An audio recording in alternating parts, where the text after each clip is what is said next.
Who's in the mood for a mystery? We've got FURIOINC, which is an artist on Redbubble. They're from Belgium. They have 1,621 designs.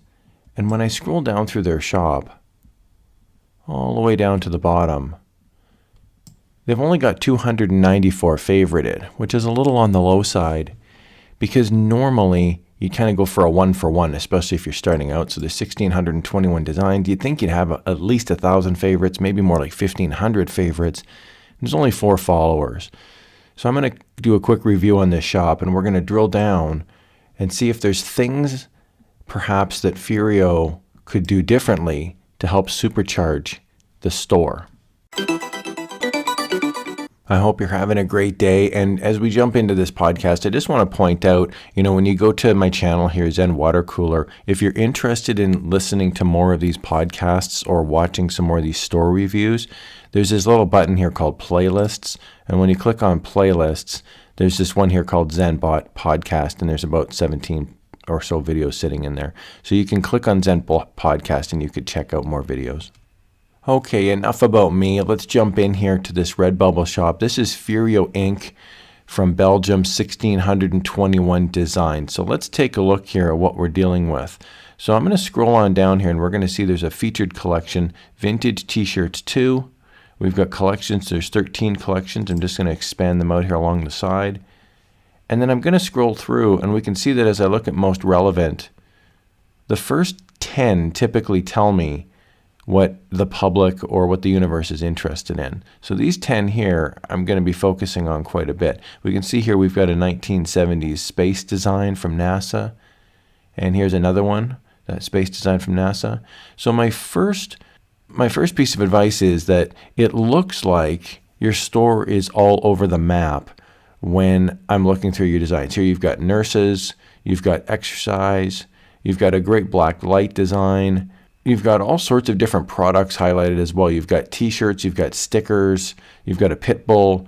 There's just a lot, right? And so I'm not saying that's a bad thing to have a variety in your store, but if you're not getting traction as far as favorites and or sales, then you may want to decide to be a specialty store. So what I would encourage you to do, if you want to focus your store, is take a look at your top 10 designs as far as followers, sales, and you may decide to just say that's going to be your store. So just as an example, you've got this Detroit Techno, which is a really nice design. I'm just going to pop this open. Detroit Techno, and this is a classic t-shirt. And what we've got here is basically a city scape at the top, and then you've got great font, looks like Veneer font or Veneer 2 font, and you've got Detroit Techno, and that's a great looking shirt. I love it. I love everything about it, okay? And what I would suggest is that you've got people who will come to your store. Now again, I am totally extracting out what I think is happening here. I don't have any evidence, but this is typically what I find happens, is people will come to a store like this, and they'll go, wow, I really like that shirt. I wonder if there's more shirts like that. Okay, because maybe I don't live in Detroit. Maybe I live in Flint. Maybe I live in Sweden, or I live in Paris.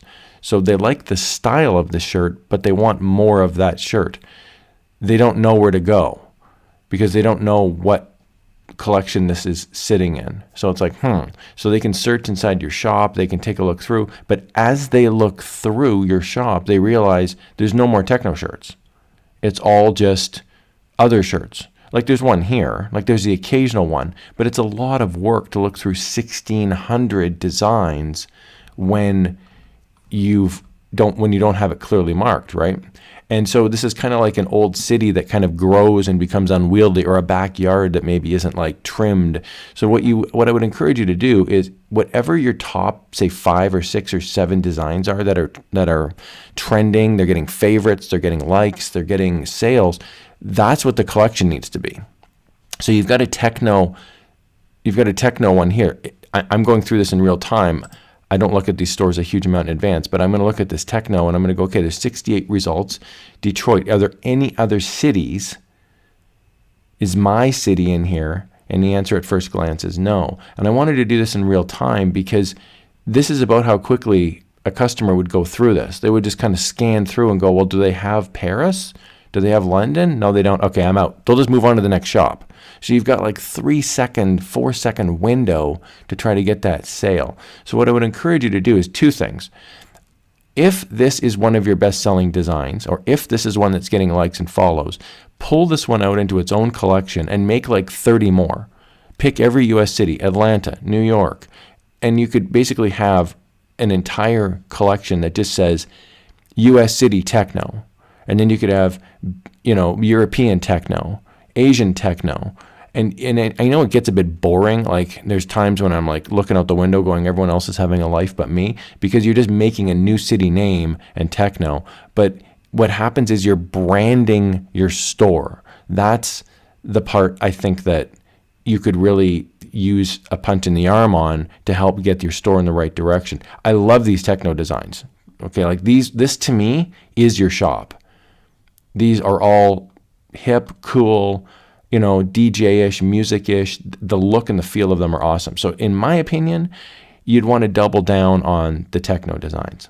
Now, sometimes little tweaks can help out your store as well. So just along the left-hand side, you'll see under collections, you've got vintage t-shirt and vintage t-shirt 2. I'm just going to go to vintage t-shirt, and we'll see here we've got 100 results. So I understand why you did the second one, because Redbubble collections only allow 100 of a product, or a design rather, inside of a Redbubble collection. So I'm going to just click on the first one here, which is my retirement plan involves golf. I'll click on that. The collection is t-shirts, but as I scroll on down, you've got it on 84 other different products as well. I'm going to click that, and we can see there's not only t-shirts, but there's skirts, laptops, phones, photographic prints, tapestries, coasters. So as your store gets bigger, I understand that t-shirts are generally the biggest seller on Redbubble, at least for some stores. But as you get bigger, you're going to find that there's more people buying other things, coasters, shower curtains, all sorts of weird, wild stuff that people buy. So what I'd encourage you to do is in your collections, just drop the word t-shirt. So I'm just going to open up the category or the collections here where it says vintage t-shirt. I would just rename this. I would just put it as vintage or sunset or vintage sunset, and then vintage sunset 2, and that would be it. I wouldn't worry so much about the word t-shirt. I know it's like a picky little thing, but sometimes people see it's a t-shirt, and mentally, if they're looking for a photographic print, they'll just not even click on the collection. So you might as well make it as easy as possible for the customer to try to get into your collection if that's what they want to do. Okay, the last tip is really just involving your store banner here. You've got Shirt Expert on your banner, but you've got FURIOINC as your store name. My suggestion would just be to have the word FURIOINC somewhere in the banner or in your little circular avatar, just because and I know this is, again, this may sound picky to some people, and I don't want to come across like, if you change this, everything's going to change. I don't mean it like that, but what happens is the psychology of buying. A customer enters your store, and they look at this, and they immediately don't understand. It says Shirt Expert, FURIOINC. And most people will realize, oh, either he changed the store name, or they didn't update the banner, or they're choosing to have something different. Then most people are not going to care, but you may run into that really zealous fan who really likes this, and they get confused, and they go, well, wait a minute, why is the name FURIOINC, but the word up here says Shirt Expert? So I would just encourage you to pick, either change your name. Like I would encourage you, I like FURIOINC personally. I would encourage you to change your banner and your avatar to include the word FURIOINC. Double down on your brand, because I think it's a solid brand. And then maybe up here, have like little thumbnails of all your designs, your top like selling or your top favorited designs, or have like the words techno, Belgium, like the really cool stuff in your store, and come up with a graphic that's maybe a little bit more representative of what your store is. The very last piece that I wanted to mention is you're from Belgium. And like, for example, like the name of your town, like I've never, like, not that I'm the biggest world traveler in the world. I mean, I've been, to Europe a couple times. I've never heard of this town before, right? And I'm sure if people knew where I lived, they'd be like, where's that? I've never heard of that before either. I'm from Canada. People are like, what? So I would encourage you to drill down on the Belgium stuff, because what this means is you have a repository of knowledge in your store that I definitely do not have. I can't compete with you because I don't have knowledge that you have. Belgium, I would encourage you to have a collection of Belgium stuff. Techno is great and I love it, But anybody in theory could be a techno expert eventually if they learn a little bit about techno. But Belgium, man, there's a lot of little cities, towns. There's a little, geographical locations that not everybody would know. And I don't see any real Belgium designs in here. So it's just an idea. I'm not saying, you have to fall in love with, that idea. But if you wanted to, like these black light designs, I really like. I don't see a ton of these on Redbubble. So I would encourage you, maybe try something like Blacklight Belgium store. Like that would be a collection in here. You'd have a collection that says Blacklight Belgium. And now you've got people going, the guy's from Belgium. These blacklight designs are cool. And people are really passionate about where they're from. That's their part of their identity. And that really drives sales on Redbubble, is an identity. So it's an idea, So anyway, I hope you found that helpful. A few tips and tricks, a couple suggestions. Don't feel like you got to use them all. But I mean, and if you're not FURIOINC, to the other people watching this podcast, hopefully these tips and tricks were helpful for your store as well. So as always, please, if you have a comment, if you have an opinion about this store, please do leave it down in the comments below, because I'm sure that this shop owner would love to hear feedback regarding their shop from you as well. Thank you so much, everybody, for watching, and have a great day.